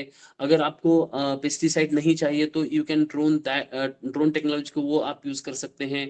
एंड उसका ड्रोन का और एक उपयोग है और एक यूज है, वो है उसका जो पूरा फार्म है आपका या फिर पूरा क्रॉप है आपका, उसका वो फोटो बहुत नजदीक से ले सकता है। क्योंकि बहुत सारी सैटेलाइट इमेजरी भी हमारे यहाँ उपलब्ध है, we are having the satellite imagery thing, but challenge is that satellite imagery का जो इमेज है, that image is not so much clear, क्योंकि सैटेलाइट बहुत दूर होता है। सैटेलाइट हमारे मतलब जो अर्थ होती है वहां से बहुत दूर होता है, आप सभी को भी पता है कि satellite is so long, and उसके कैमरा जो होते हैं सैटेलाइट के उतने सारे उसकी जो क्या बोलते हैं उसकी कैपेसिटी होती है बहुत कम होती है। So those cameras can not like उसका एग्जैक्ट जो फोटो है आपके क्रॉप का वो नहीं ले सकता। सो इसीलिए सैटेलाइट इमेजरी में थोड़े से चैलेंज आज की तारीख में है, बट उसमें भी काम हो रहा है कि सैटेलाइट इमेजरी के थ्रू ही काम होना चाहिए। तो उसमें बहुत अच्छी अच्छी कैमरे लगाने का काम अभी गूगल जैसी कंपनियां कर रही है, गूगल के जैसे बहुत सारे उनके भी कैमराज हैं, उनके भी खुद के सैटेलाइट्स हैं। सो ये कंपनियां भी कर रही हैं कि उनसे जो टेक्नोलॉजी बढ़ रही है कि भाई मुझे आपके खेत में कोई मतलब वाटर सोर्स भी हो या फिर कोई आपका ओपन वेल का सोर्स है तो वो भी बहुत अच्छी तरीके से उस फोटो में आना चाहिए। गूगल इमेजरी में या फिर कोई भी इमेजेस आती हैं जो सैटेलाइट के थ्रू होती हैं, तो उनकी भी पूरा इमेज क्लियर आना चाहिए, उनकी कोशिश चल रही है। सो बट आज की तारीख में ड्रोन का यूज है, एरियल इमेजिंग भी वो ले सकता है। सो ये सारा AI integration in the agriculture ecosystem है। क्योंकि एआई या प्रिसिजन एग्रीकल्चर, एआई कहाँ यूज करता है, एआई इसलिए यूज करता है कि एआई बोलता है कि आपका प्रिसिजन एग्रीकल्चर यहाँ होना चाहिए, तो इसके लिए एआई हमको हेल्प करता है। सो ये अभी benefits of AI different stakeholders across the agri value chain. Agri value chain के स्टेक होल्डर्स की हमने बात की शुरू में, फार्मर्स है, एग्री फाइनेंस कंपनीज है, या फिर इन्वेस्टर्स है, एग्री इनपुट या फिर एग्रीटेक कंपनीज है, रिसर्च इंस्टीट्यूशंस है, जैसे हमारे यहाँ बहुत सारी बोलते केवीकेस है या फिर यूनिवर्सिटीज है, एग्रीकल्चर यूनिवर्सिटीज है, सप्लाई चेन है, लॉजिस्टिक्स इंडस्ट्री प्लेयर्स है। उसके बाद में पोस्ट प्रोडक्शन में जैसे ट्रेडर्स है, आउटपुट मार्केट प्लेयर्स है, ये सारी इकोसिस्टम है, ये एग्री वैल्यू चेन में काम करते हैं। हर एक को यहाँ एग्रीकल्चर इकोसिस्टम का, प्रिसिजन एग्रीकल्चर का फायदा होता है। And if that system is connected to each other, एक दूसरे को अगर वो कनेक्ट होती है, so that is nothing but that is an real like real world agriculture, Indian agriculture उनको बोल सकते हैं। क्योंकि हर एक जो इंफॉर्मेशन आ रही है उसका हर एक सेक्टर को या फिर हर एक जो स्टेक होल्डर्स को उसका फायदा हो सकता है, राइट। सो ये basically benefits of AI in different stakeholders है। Value chain spread of AI in agriculture, अभी जैसे कि input supply, production, distribution and transportation, processing and handling, and last में मार्केटिंग एंड ट्रेडिंग। इसमें बहुत सारा भी डिटेल में अभी नहीं पढ़ूंगा, but it is like that, ये बहुत सारा उसमें चैलेंजेस है। तो what are the business opportunities, अभी ये बिजनेस अपॉर्चुनिटीज में क्या है, हम जो टेक्नोलॉजी का तो बहुत बड़ी बात की, but what is the real like thing in business can be applicable for the business for making money for the companies and like that. So value driven ये होता है, इससे डिजिटल बिजनेस प्रिंसिपल में होता है कि बेसिकली वैल्यू ड्रिवन अभी basically काम हो रहा है क्योंकि ये सारी अगर प्लेटफॉर्म बेस्ड इकोनॉमी हमारी हो रही है, everything is turning towards the platforms, कि अगर ये होता है तो उसमें बेसिकली वैल्यू ड्रिवन बिजनेसेस होंगे। आपको लोगों को वैल्यू देना पड़ेगा, मोर वैल्यू देंगे आप, आपका जो प्रोडक्ट को चार्ज करेंगे उसका 10 टाइम्स वैल्यू अगर देंगे तो ही आपको आपका वैल्यू बढ़ जाएगा। सो इंटीग्रेटेड सिस्टम्स, जैसे हमने इकोसिस्टम की बात की, अगेन आउटकम ड्रिवन होना चाहिए। You should like promise the farmer, आपको फार्मर को प्रॉमिस या फिर आपको जिसको बोलते हैं वो आउटकम आपका अच्छा आ जाएगा, आप उसमें 10 रुपए लगाएंगे तो 100 रुपए मिलेंगे। ये आउटकम ड्रिवन आपका प्रोमिसेस आपको देना पड़ेगा, and that will be the next thing.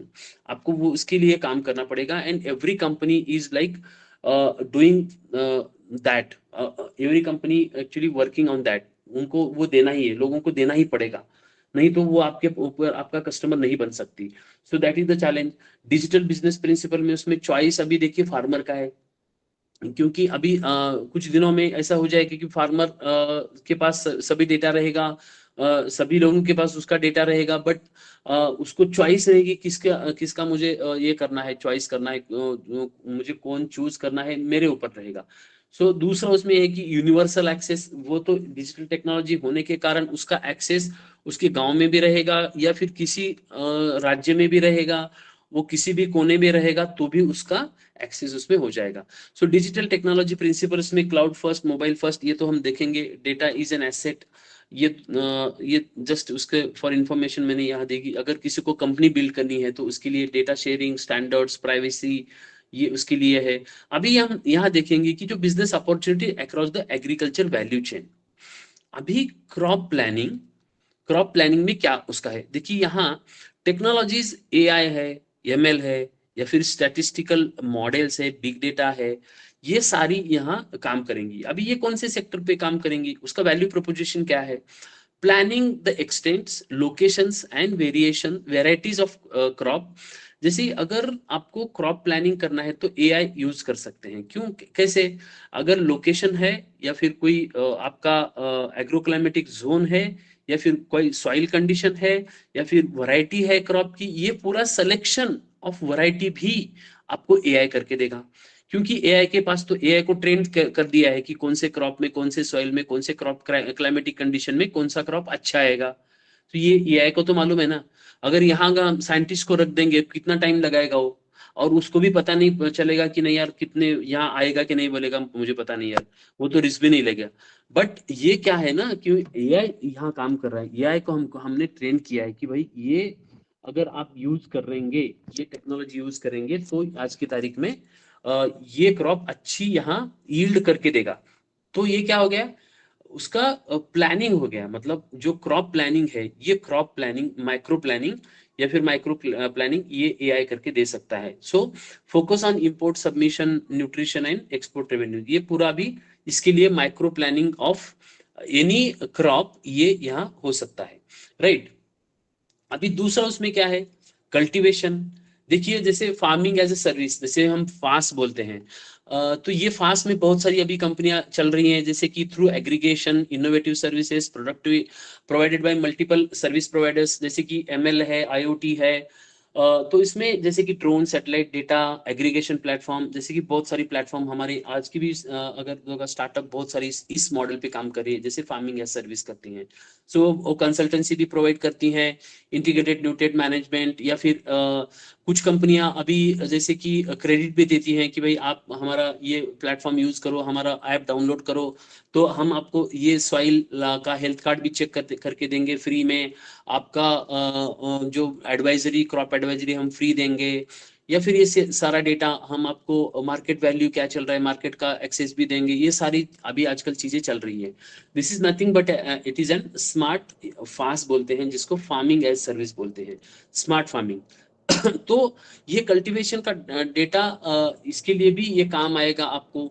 हर एक जो आजकल जिसको हम हाइपर लोकल वेदर एडवाइजेस बोलते हैं, क्योंकि हाइपर लोकल का मतलब है कि आज मेरे गांव में या फिर मेरे एरिया में, थोड़ा सा जो 10-20 किलोमीटर के एरिया में आज बारिश होने वाली है क्या, या फिर वहां कौन सा पेस्ट का अटैक हो रहा है क्या, या फिर क्या उसमें करना चाहिए, ये सारों का जो प्लानिंग है उसको हम हाइपर लोकल वेदर एडवाइजरी बोलते हैं। ये लोकल लेवल पे हमको एडवाइजरी चाहिए, नॉट एन बल्क की इंडिया में या फिर महाराष्ट्र में बारिश गिरेगा या फिर तमिलनाडु में गिरेगा। अरे तमिलनाडु के लिए, तमिलनाडु तो बहुत बड़ा है ना, या फिर आंध्र प्रदेश में, आंध्र प्रदेश भी बहुत बड़ा है, कहाँ होगा नेमको, कौन से डिस्ट्रिक्ट में होगा या फिर कौन से तालुका में होगा।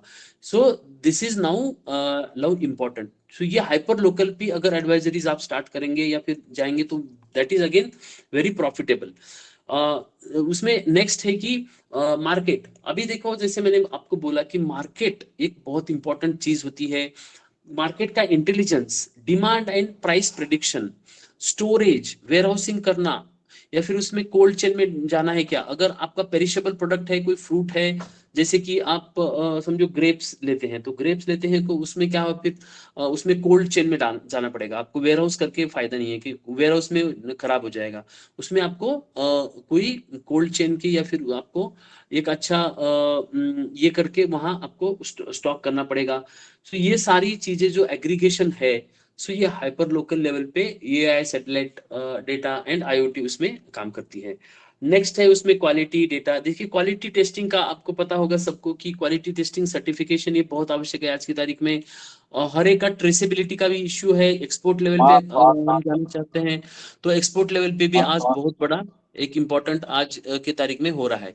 सो ये भी आज चाहिए, traceability, high value produce, organic produce, उसमें ब्लॉकचेन का यूज होता है।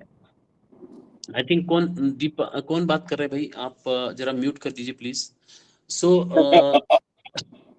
ये ट्रेसेबिलिटी है अगेन, उसमें एक्सपोर्ट्स में आपको काम आती है। ब्लॉकचेन टेक्नोलॉजी उसमें बेसिकली क्वालिटी टेस्टिंग में काम आती है ब्लॉकचेन, क्योंकि जो कुछ भी आप शुरू से लेके like from sowing to harvesting, जो कुछ भी आप प्रोसेसेस उस क्रॉप पे कर रहे हैं, तो that is recorded in blockchain. वो रिकॉर्ड होगा ब्लॉकचेन पे। एंड जब कोई भी आपका कोई कस्टमर समझो किसी मॉल पे वो स्कैन करेगा आपका स्कैनिंग में आपका जो कुछ भी क्रॉप हो, तो उसको पता चलेगा ये क्रॉप कहाँ से आया, उसका क्या पूरा जो हिस्ट्री है वो ब्लॉकचेन में रिकॉर्ड रहेगा।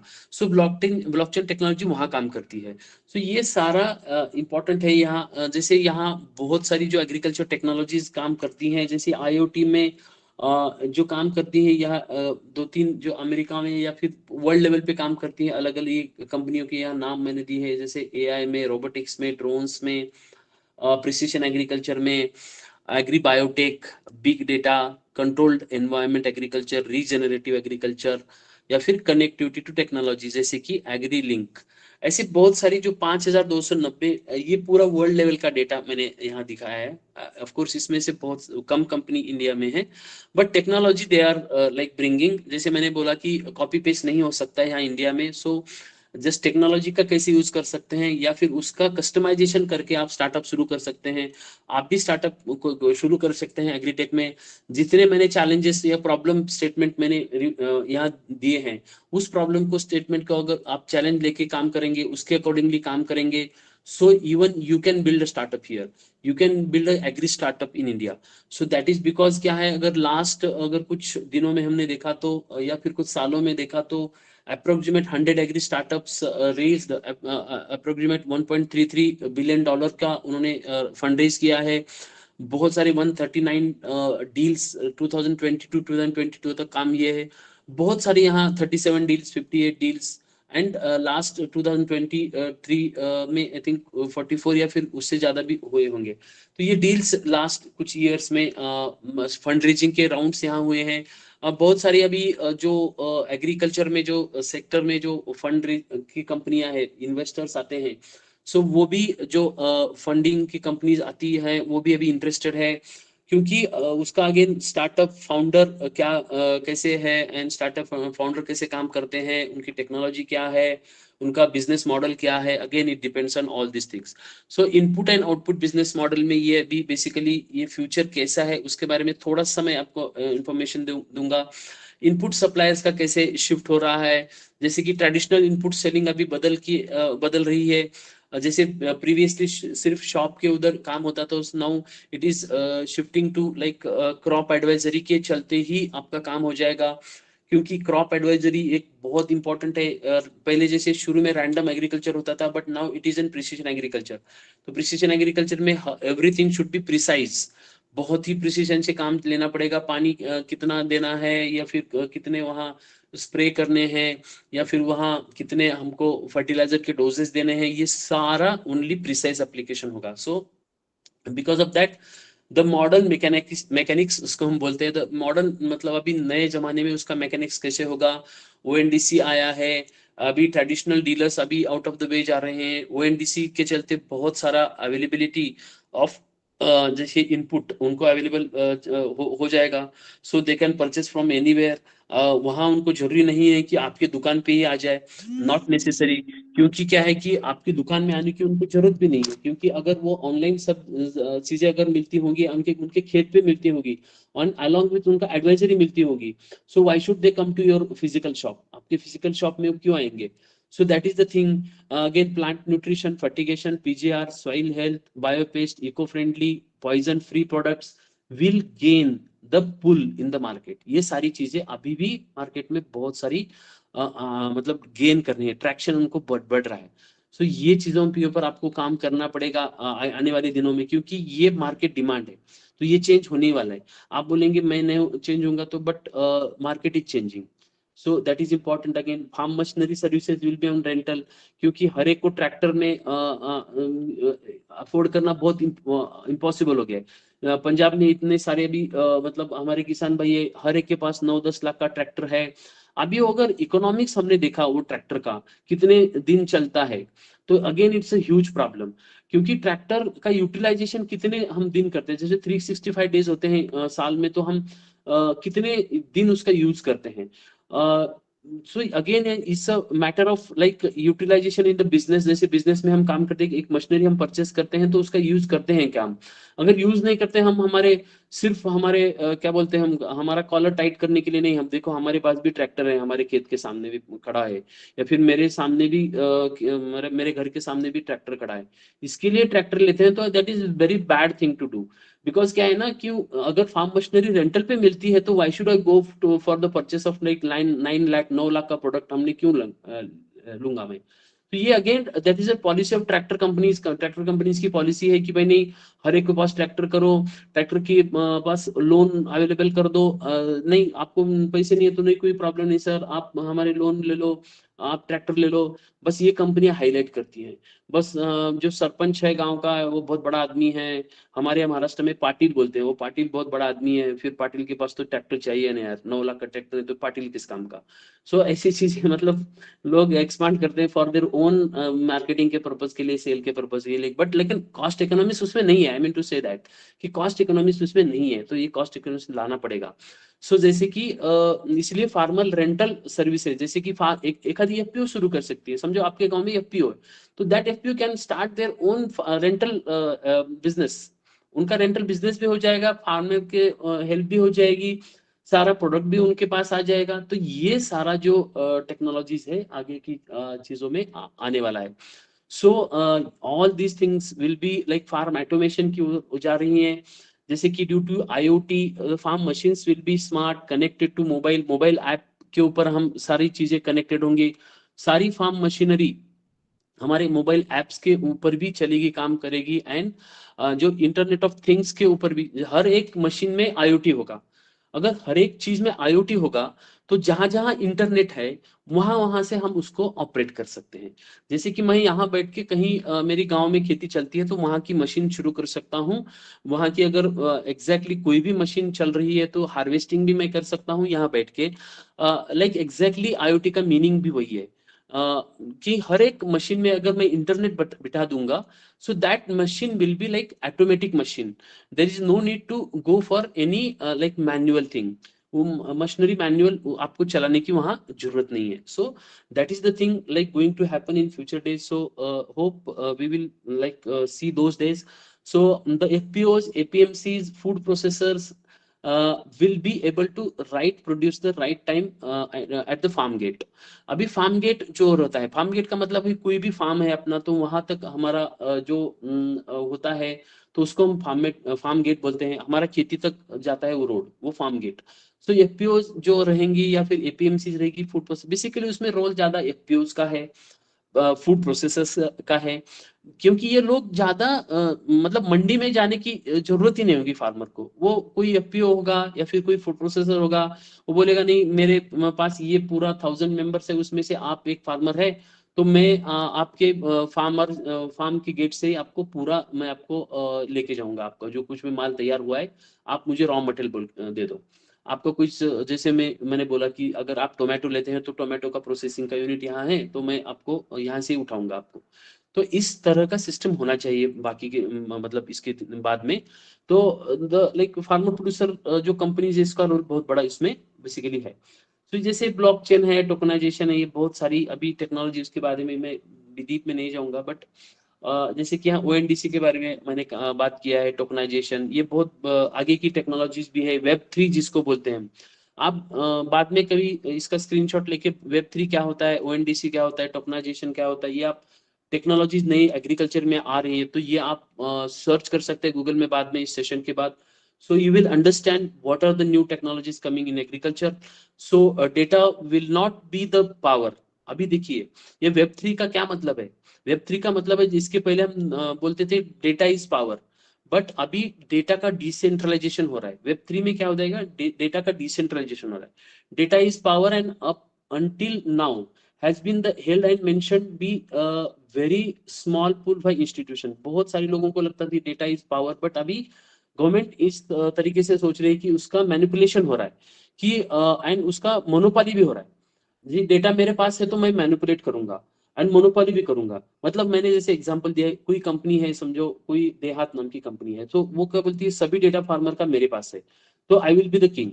बट वेब 3 इसमें ये अभी चैलेंज है।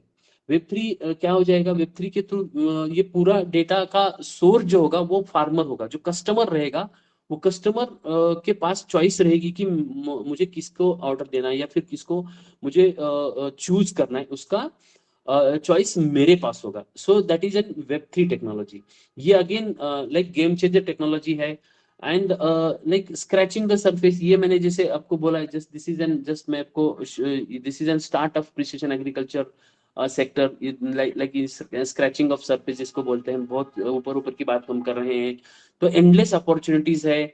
सो इसमें ये क्या हो रहा है, जैसे हम बोलते हैं कि ट्रैक्टर जब आया तो हम इसको हम रिवोल्यूशनरी चीज बोलते थे, जैसे एक 100 साल पहले आया होगा या फिर उसके पहले भी आया होगा, but now the AI and precision agriculture is the new technology which is like very game changer, and even Web 3 it will be game changer। सो ये टोकनाइजेशन अगेन एक टेक्नोलॉजी है, मैं इसके बीच में नहीं जाऊंगा। लेकिन ओएनडीसी अगेन आपको मालूम है, ओपन नेटवर्क डिजिटल कॉमर्स, ये गवर्नमेंट ऑफ इंडिया का बहुत बड़ा इनिशिएटिव है। उसमें अभी जैसे अमेजोन है, अमेजोन पे क्या होता है कि बहुत सारे लोग अमेजोन पे रजिस्टर होते हैं, they are selling their product on Amazon. But thing is again जैसे मैंने बोला कि उसमें मोनोपोली अमेजोन की है। But in this ONDC case the like technology will be and the growth will be the like वो आदमी का ग्रोथ हो जाएगा जिसमें वो शामिल होगा। अगर मैं यहाँ कोई एफपीओ चलाता हूँ तो मैं अगर ओएनडीसी पे हूँ तो मैं उसका मालिक हूँ, and I will be like changing the game. मैं आपको क्योंकि मैं ओएनडीसी के प्लेटफॉर्म पे काम करता हूँ। तो ये open network digital commerce again is a very great technology and great platform of government. ये गवर्नमेंट का प्लेटफॉर्म है एंड ये ओएनडीसी उसके बाद में अभी तक देखो, जैसे अपने एग्रीकल्चर में नाबार्ड के साथ बहुत सारे लोग उसमें ऑनबोर्ड हो रहे हैं, बहुत सारे स्टार्टअप्स हैं, बहुत सारे लाइक क्या बोलते हैं हम एफपीओज हैं, इवन वुमेन हेल्प ग्रुप है, सेल्फ हेल्प ग्रुप है। बहुत सारे जैसे एग्रीकल्चर टेक्नोलॉजी की बात करें, Ninjacart, Ag Mart, John Deere, Arun dairy या फिर उद्यमी किसान एग्रो, ये बहुत सारी ऐसी कंपनियां ऑलरेडी ओएनडीसी पे है, अभी वो काम कर रही है। जैसे कि NABARD and ONDC grand challenge ये अभी शुरू हो गया है उनका। सो बहुत सारे फार्मर प्रोड्यूसर कंपनी को वो ऑनबोर्ड कर रहे हैं। सो फार्मिंग इन मेटावर्स वगैरह, वर्चुअल रियलिटी वगैरह है, वीआर सी, उसमें क्या ये बहुत सारी आगे की technology, but just for the आपका अगर ब्रेन को अगर फूड चाहिए, कुछ आपको कुछ रिसर्च करना है इसमें, तो you can actually take the screenshot and you can research on like Google पे रिसर्च कर सकते हैं कि ये क्या है भाई, मेटावर फार्मिंग इन मेटावर्स क्या है ये, एंड वर्चुअल रियलिटी में कैसे हो जाएगा। So again, it is an interesting subject, so you can research on that. So I think AWS जैसे बोलते हैं हम, जैसे को Amazon जो क्लाउड बेस्ड सर्विसेज है, सो ये Amazon वेब सर्विसेज ये एग्रीकल्चर में भी आ गया है. सो इवन BSF जो कंपनी है, BSF डिजिटल फार्मिंग, ये भी बहुत सारी कंपनीज है. जैसे समरी में मैं आपको लास्ट में बताऊंगा कि देखिए यहाँ क्रॉप का सेंसर्स है, प्लेटफॉर्म सॉफ्टवेयर है, AI डेटा है, इम्प्लीमेंट्स हमको डिसीजन लेके इम्प्लीमेंट करना है एंड हमको एक्शन लेना है. सो हमको technology driven agriculture will be the future of Indian agriculture. Startups ecosystem will evolve, agri 4 will happen to be the revolutionary. So ये रिवोल्यूशनरी उसमें हो सकता है. So this is like my presentation. So like we are having again, अभी हमको time है तो I am sharing some, जैसे कि कुछ बातें आपको और शेयर करूंगा. जैसे मैंने आपको बोला कि यहाँ एक कंपनी है, उसका नाम जैसे मैंने आपको बोला कि 1 मिनट,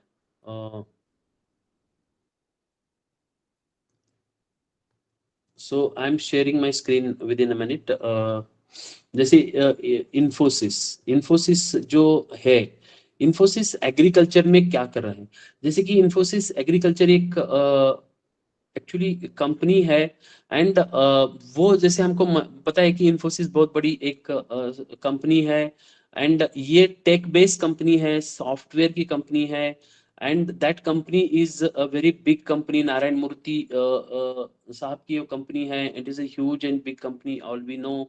एंड अगर ये कंपनी अगर काम करती है डिजिटल फार्मिंग के लिए या फिर प्रिसिशन फार्मिंग के लिए, सो मतलब आपको पता चलता होगा कि again this company is working for like बहुत ही अलग अलग लेवल पे ये कंपनी काम कर रही है. So 1 minute, can you see my screen please? If you can see then you can just 1 minute.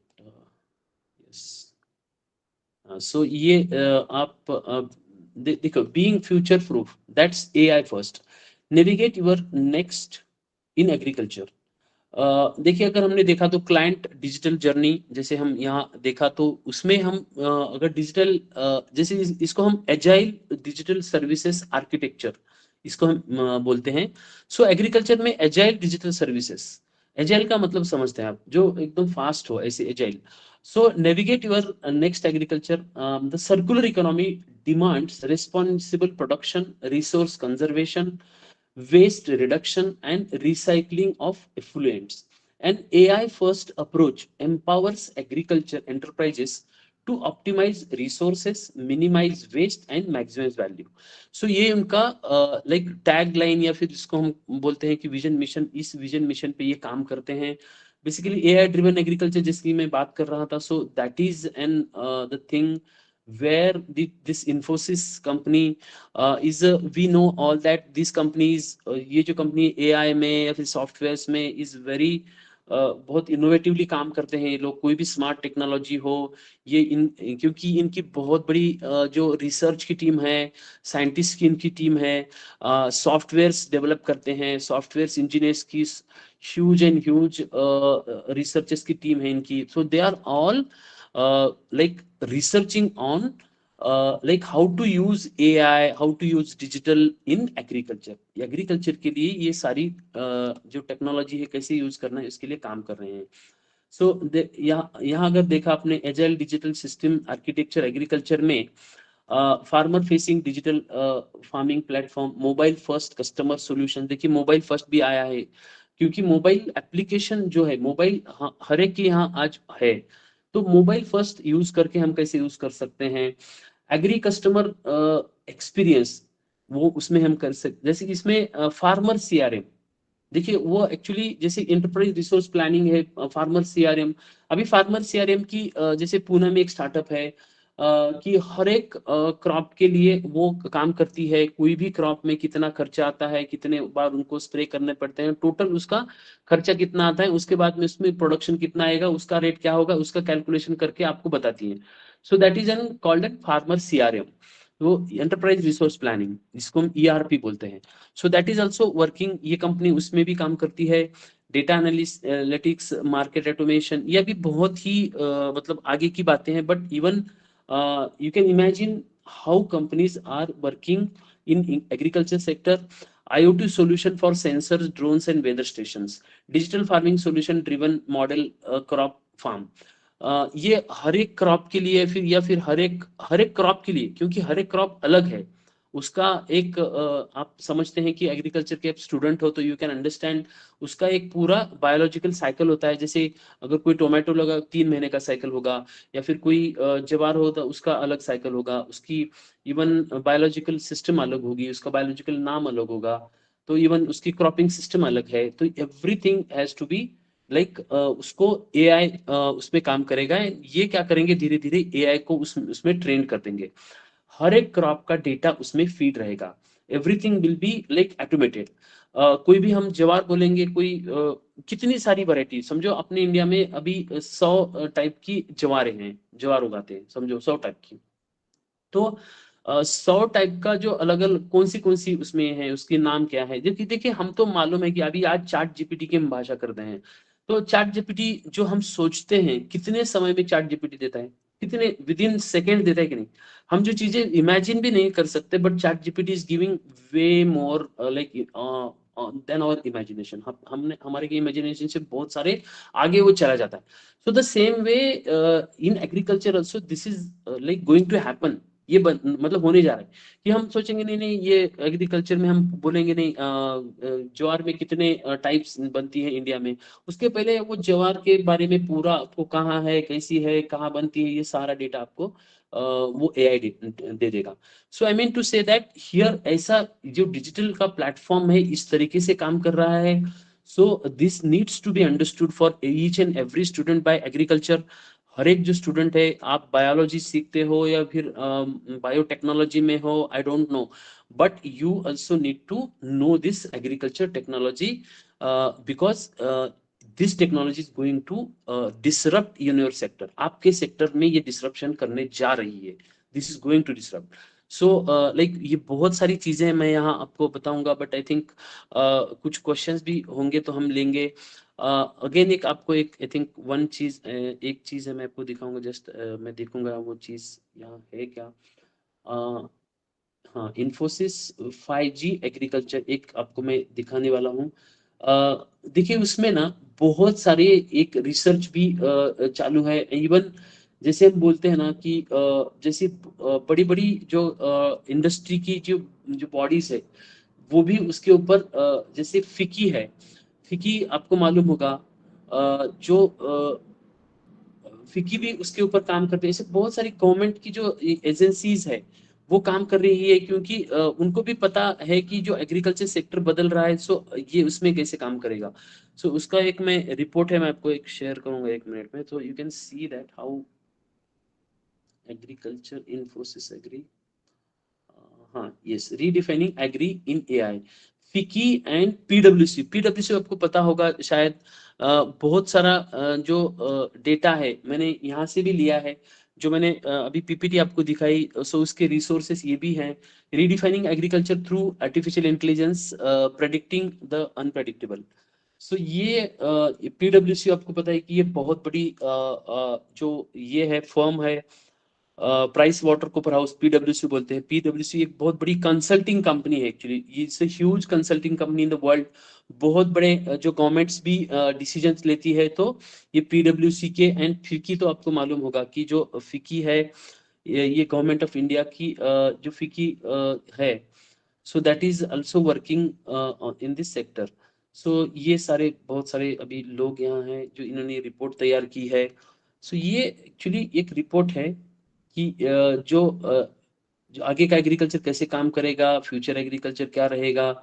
जैसे ये कोर्टेवा एग्री साइंसेज एक कंपनी है, अभी ये उनके भी कुछ रिपोर्ट्स यहाँ दिए हैं। जैसे बायर क्रॉप साइंस, अभी बायर क्रॉप साइंस ये भी बड़ी कंपनियां इसमें शामिल है, उनको भी पता है कि आगे जाके ये अभी सब चेंज होने वाला है। सो ये सब चीजें यहाँ मैं जस्ट आपको दिखा रहा हूँ फॉर एग्जाम्पल। जैसे कि यहाँ geographical and value chain spread, national and international drone technology, ये सारा यहाँ एक्चुअली दिखाया है मैंने। So I think we will take the questions now. अभी कुछ क्वेश्चंस होंगे तो यू कैन जस्ट